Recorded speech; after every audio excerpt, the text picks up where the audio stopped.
The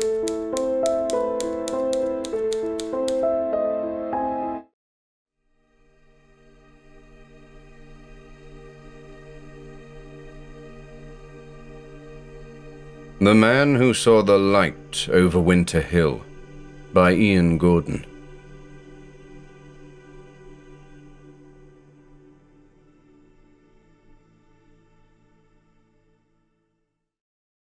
Eight. The Complex. I felt a bit queasy, dazed by whatever it was I'd been subjected to. It took me a few minutes to gather my senses. My ears were ringing. My eyes were stinging. There was a weird taste in my mouth, like the bitterest licorice you can possibly imagine. My fingers and toes were tingling, like they were thawing out, and my head was killing me. I felt like I'd been hit by a train, for God's sake. I wasn't sure at the time, but I figured I'd blacked out when the light flashed overhead. Either that or I'd been instantaneously transported from Crooked Edge Hill to, well, wherever I'd ended up.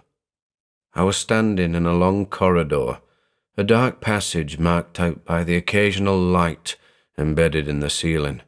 The space was reminiscent of the kind of concrete-lined tunnel you might find in a military bunker. It was grey and uninviting, but quiet and warm, suggestive of a subterranean location. I looked down at my coat and saw that a layer of fresh snowflakes still clung to my shoulders and upper arms. I slackened my snow-sprinkled scarf and took a moment to reflect. My theory was that I'd followed my double into some sort of hidden facility, a secret base under the moor, from where, in all likelihood, that yelping thing had emerged on Christmas Eve. The flash of light was probably an aspect of some technical process beyond my reckoning, a process by which a door or hatch was opened, permitting entry. Who knows? But there I was, up to my eyeballs in trouble, no doubt. I set off in a straight line, looking, first and foremost, for a way out. It's strange. As a boy, I used to look up at Winter Hill and imagine that the entirety of the moor was nothing more than a skin covering a gargantuan spaceship, a craft that, according to my fancy, had crashed on Earth millions of years ago and had gradually been consumed by the landscape over the ensuing epochs. A silly idea, of course, but not quite so far-fetched as it used to sound, given my present circumstances, if, after all, the tunnel through which I trod was situated in the ground beneath the moor. I walked for a good 10 minutes or so, one tingling step after another, before reaching an opening in the wall to my right. This led to a large chamber, at the centre of which stood a vast, tall vat filled with a yellowish liquid. I didn't like the look of that, so I got out of there quickly. Another 10 minutes, and I came across another opening in the wall to my right. A second chamber yawned before me, like a big old hungry mouth. I heard sounds back there. Pops, clicks, and hisses. More equipment, I thought. Not for my eyes. And on I went along the corridor, till eventually I reached the end of it, where a pair of double doors presented themselves. I pushed them open tentatively, and stepped into the room beyond. This was a much smaller space compared to the chambers I'd seen. The first thing that hit me was the smell. It was like the smell of supermarket mints when you remove the plastic packaging. Oh, it was foul. The room itself was very much like your archetypal chemistry lab at school, with rows of benches covered with Bunsen burners, conical flasks, and other paraphernalia. But standing in the corner of the room, by what looked to be a large black door, was another vat, like a smaller version of the one containing the fluid in the first chamber I'd entered. This, it soon became apparent, was the source of the appalling smell. Inside, its bulging hands pressed against the glass, floated a horribly broad, colourless mass of flesh in the shape of something that might have just about passed for humanoid. I don't know how to describe it. To me, it seemed as though a team of insane scientists had been tasked with the job of producing something resembling a human being from offcuts of meat. The thing was truly horrifying to behold, and that smell oozing out of the top of the open vat just seemed to intensify the longer I stood there. What was this place? What kind of experiments had been conducted here? I approached the vat and saw, scattered across a small table to the side of it, a set of handwritten notes jotted down in English, journal style. After reading them, I pocketed them. They give a flavour of what was going on down there. Somehow I made it out with them. So here they are in all their brevity, with redactions denoted as blank. Entry 1, November 2nd, 1991. The hushed corridors of this place hurt my ears, and the weight of responsibility bears down on my shoulders. The fusion of blank is no easy feat, but the pressure to deliver results is immense. The canisters loom in the lab, filled with the promise of unprecedented scientific achievement. I'm consumed by it, at my wit's end with it. What must I do to unlock the potential hidden within these blank genomes? Entry 2, November 13th, 1991. I'm exhausted. We're all exhausted. A relentless whirlwind of blank sequencing, selection and integration.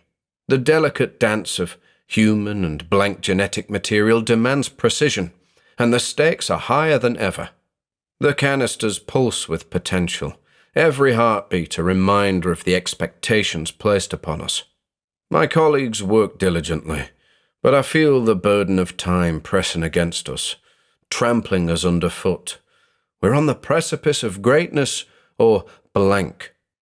The blank algorithm is proving to be an intricate puzzle. The life forms exhibit glimpses of blank, but refinement is essential. The walls are closing in, and every moment spent fine-tuning feels like a stolen breath. The pressure is palpable, an unrelenting force pushing us towards an elusive breakthrough. The clandestine nature of our work intensifies the burden. We're entrusted with a power that could reshape the blank. Failure is not an option. Entry 3, December 1st, 1991. Blank trials are underway, and the canisters are teeming with activity. And yet, doubt continues to hold me in its inexorable grip. The ethical considerations trouble me greatly, but such things are of no concern to blank. They want what they want, and who am I to argue with them? Besides, there's no going back now. One of them opened its eyes this morning. Blank says it's aware. I don't know. It isn't ready yet. We aren't ready yet. Not for that. No wonder I can't sleep. Haven't slept in days. Entry 4, December 23rd, 1991. Today marks a critical juncture. The life forms have exhibited blank capabilities beyond our initial projections. My elation is tinged with trepidation as we tread into uncharted territory. The pressure, unyielding, lingers in every decision, every calculation. The canisters, once vessels of potential, now seem like chambers of both promise and peril. God help us. Entry 5, January 3rd, 1992. As we embark on long-term stability testing, the blank of our creation weighs on my conscience. The canisters have become both cradle and crucible for these creatures.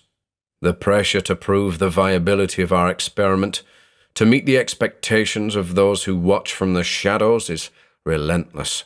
The balance between scientific curiosity and ethical responsibility becomes more precarious with each passing day.